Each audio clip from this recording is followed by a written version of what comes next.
बिस्मिल्लाहिर्रहमानिर्रहीम। अस्सलाम वालेकुम। आप देख रहे हैं शमाल एचडी न्यूज़ और मैं हूं ईशा रानी। इस साल फिर चीनी स्कैंडल नमूदार हो गया। पूरे मुल्क में चीनी की कीमतें आसमान को छूने लगी। मुल्क के साबिक हुक्मरान जो मुल्क को महाशी बुरान से निकालने आए थे, चीनी, बिजली और पेट्रोल पर टैक्सेस लगाकर आवाम को महंगाई की आग में झोंक दिया। साबिक वजीर खजाना जाते जाते शुगर माफिया को चीनी एक्सपोर्ट करने की इजाज़त दे गए थे, जिसकी वजह से मुल्क में चीनी का बुरान जन्म ले रहा है और चीनी 200 रुपये तक जा पहुंची। याद रहे कि 80% शुगर मिले हुक्मरान अशराफिया की हैं।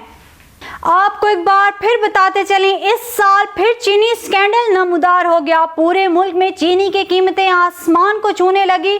मुल्क के साबिक हुक्मरान जो मुल्क को महाशी बुरान से निकालने आए थे, चीनी, बिजली और पेट्रोल पर टैक्सेस लगाकर आवाम को महंगाई की आग में झोंक दिया। साबिक वजीर खजाना जाते जाते शुगर माफिया को चीनी एक्सपोर्ट करने की इजाज़त दे गए थे, जिसकी वजह से मुल्क में चीनी का बुरान जन्म ले रहा है और चीनी 200 रुपये तक जा पहुंची। याद रहे 80% शुगर मिले हुक्मरान अशराफिया की हैं।